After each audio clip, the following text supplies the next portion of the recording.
everybody. How's it going out there? Hope everybody's having a great day. Welcome to the channel. I'm your host, Cash.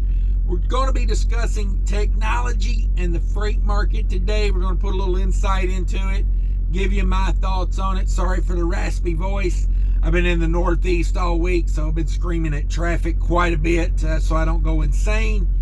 I figure I might as well release the rage instead of holding it in and, you know, doing something I'll regret later. So the sore throat is my regret from screaming at traffic yesterday. Thank you, George Washington Bridge traffic. If they would just go, right? If they would just put their phone down and go. That's my take on it. But anyway, that's a whole nother video. Let's get into it. So the question I'm going to raise today is technology killing trucking? Let's think about that. Technology makes trucking really cool and awesome sometimes. You know, I got 2 GPSs I run. I got Google Maps, satellite view. I got, you know, I'm away on the road. I can video call my family and see them and talk to them every day. Technology has made trucking a lot easier and a lot better in a lot of ways. Now let's talk about how I think it's damaging the rates, which I guess, like, for society to get things moved cheaper is better, but for us truckers, it kind of hurts a little bit. Kind of hurts a lot, actually.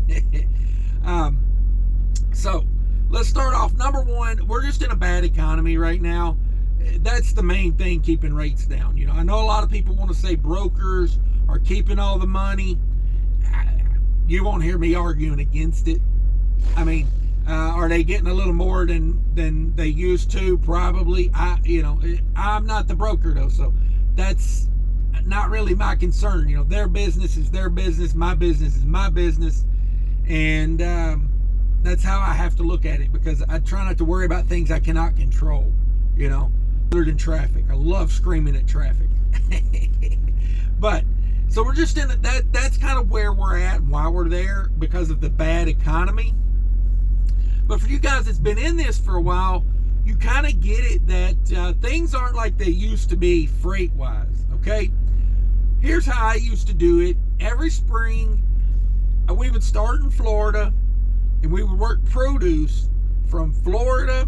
And then when Florida went through there, they get like, you know, some of them really far south places get like two runs at produce. So they would get their first run in, and then it would start moving north. Then you would go to Georgia and get produce, or Alabama and get produce.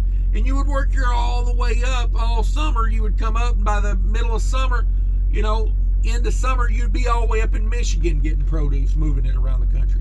And I know you guys out west did a very similar thing. You know, you start out in Yuma, and you know, bringing it in from Mexico through El Paso and Laredo, and you work your way up, you know. But I think technology has kind of ruined the seasonal freight business. There's still a little bit of seasonal money in it, but it ain't like it used to be.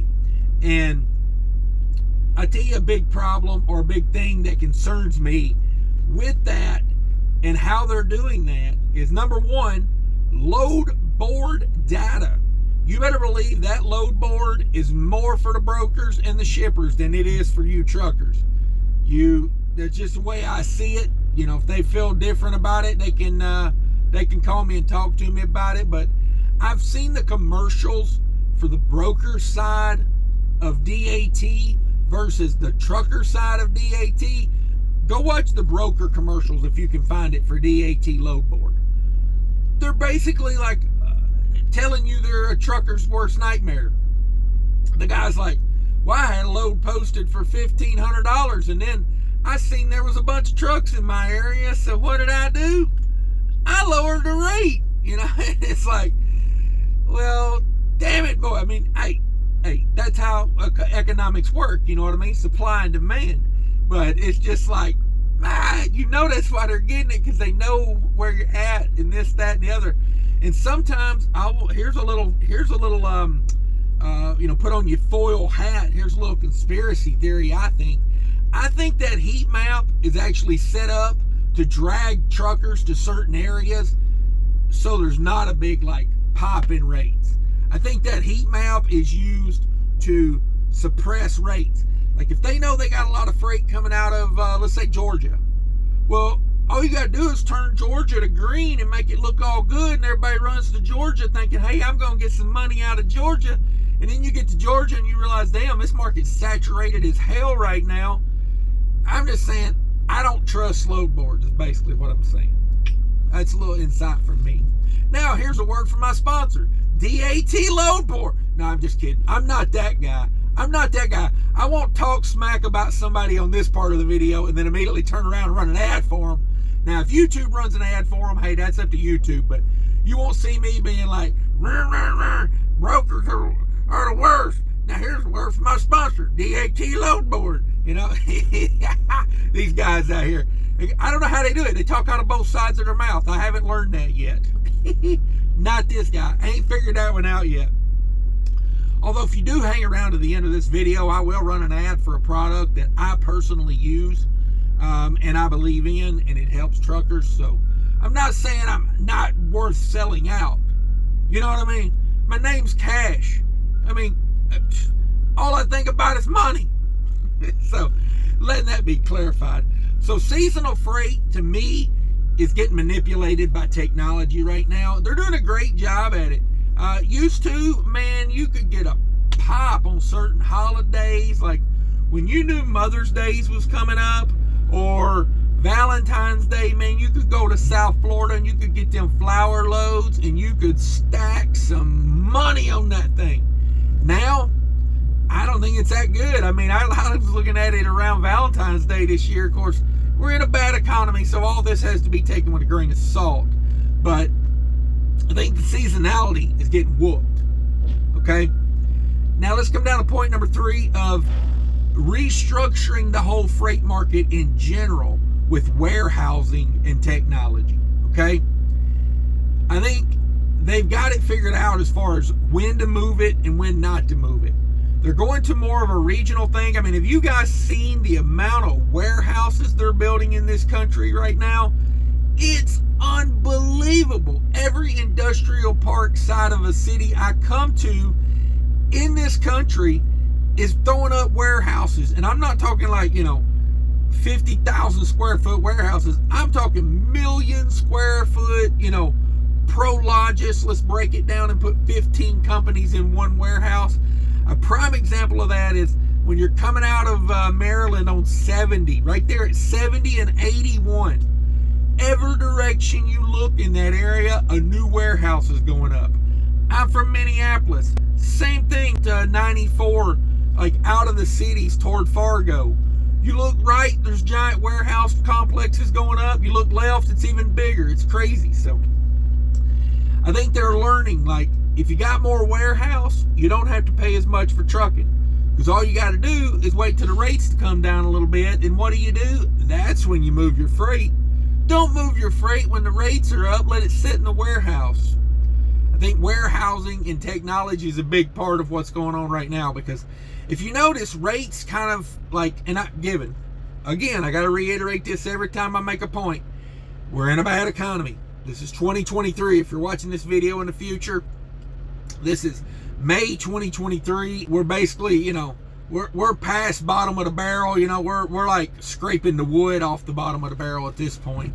But they know when to move the freight now. They got so much technology. They know when it needs to be there, when it doesn't need to be there.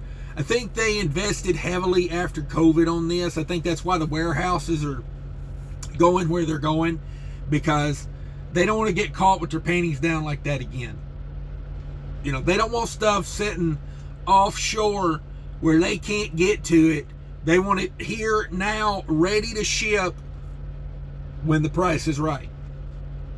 Call Bob Barker, because I think that's their strategy. Now let's talk about, I talked a little bit about load board data. I think that's a big thing. I'll touch on that a little more here. That's what she said. I will touch on the load board data. The reason I bring this up again is because I've been saying this. My brother DIY is like the main preacher on this. You got to get off that load board. I know, like, you're going to do some spot market stuff here and there because you got to reposition yourself and everything. But if you ain't got real customers right now, you're struggling. You know what I mean? I mean, I'm barely averaging over $2 a mile right now, and that's like 50% or more of the stuff I'm moving is customer freight. So if you're on that spot market nonstop, like, sometimes I'm like, I just deadhead. You know, I got an offer on a load the other day for $1.25 to move a 43,000 pound load in a reefer trailer. I think it was like 30 degrees, reefer trailer, $1.25 a mile to a market that wasn't even that good. And I'm like, I think I'd almost rather just deadhead a couple 100 miles out of here than to tend to give that away. And I know that's a rough strategy because I'm losing money either way. But I don't know. For me, I feel like if I'm deadheading, it kind of throws a wrench in the spot market load board strategy. Because they think I'm in that area, and then all of a sudden I'm not looking for freight in that area. I'm going to a different place to look for freight. I don't know if that helps or not, but that's the way I play it. I know some people say you're better off to pick up the load right here, right now, and move it. Me personally, I don't like to give up a bunch of time to deadhead, so I don't sit around and wait. If I'm in a bad market, I get the heck out of Dodge if I'm going to leave. If I'm deadheading out of there, I do it as soon as I get unloaded. I don't wait around because, to me, you can either lose the deadhead money to deadhead or you can lose the time. But I'm not going to lose both. So that's strategy on that. And the other reason I bring up technology is because of these data collection through the tracking apps. Everybody wants their crap tracked now, and better believe they're selling that data to somebody. That is valuable data, and you better believe that does not go unutilized. Now, maybe the carrier that you're hauling the freight through or the brokerage just keeps the information for themselves, but they're still using that data. And you better believe they're using that data to get freight moved at a lower rate. That data is valuable to them. And if you don't think it is, yeah, look at Google, look at Facebook. Their number one moneymaker is collecting your data. I mean, they sell some ads and whatnot, but their real thing is they need to know who to sell those ads to. So your data is a big part of that. And I know a lot of people say, well, I delete the tracking app after every load I do. I did that for a long time, and it just became a total pain in the ass. I leave them on there now because here's how I look at it. The data they collect while you're moving that freight is really what they need. Because they know where you're going, when you're going to be unloaded, and if the app is, you know, they're tracking you, they see you're going to be on time and on schedule. They already know where you're, like, now once you get unloaded, they don't know if you're staying in that market or moving out of that market or going home or whatever. But at the end of the day, you go over to the load board and you start searching for cities and times and all that, and then they can just put it all together. So I think technology is bringing rates down. I don't know if that's a good thing or a bad thing. I think it's both, actually. I think it's bad for us, you know, people that move freight for money. But I think it might be good for, you know, society overall if the rate was going down. Now, if the broker's just keeping all the middleman money, and that's not good for society, you know, because rates are staying the same and the people moving the freight ain't getting paid to move the freight what they should. So, I don't know. This is just kind of a thought-provoking type video. I hope you've enjoyed it. If you found value in this, do me a favor, hit it with one of those thumbs up. You know, get in there, drop an elbow on it, you know, do what you got to do. However you get after the like button, do that for me. If you're not a subscriber, think about it, because we do all this truck information, topical stuff. So think about that, and have a great day, everybody. Remember, take care of each other out there, and people are more important than trucking. Is anybody worrying about fuel economy these days? I know I am. That's why I got me a channel partnership with Hotshot Secrets, because I trust these guys. They do all their engineering, all their product testing right here in America. This is Diesel Extreme. This big 2-quart jug treats 160 gallons. You're going to want to start off with this one because, in my opinion, that's going to clean those injectors better than anything else on the market. It's going to get the water out of your fuel system. And then after you're done running that one, run that tank out. Come back, get this right here. Everyday diesel treatment. Easy to measure bottle. This treats 400 gallons. This little bottle does. Treats 400 gallons. Check it out. Best stuff on the market. I run it. I get great fuel economy. I appreciate them. Use the link in the description below. If you've got a CDL, you can get a 10% discount with those guys on their website, which makes it cheaper than pretty much anywhere else you're going to find it. Thank you. Thanks for watching the video, everybody. I appreciate it very much. If you haven't smashed that like button, think about subscribing. And more importantly, if you want to watch more content from my channel, click on the video here. Thanks, everybody.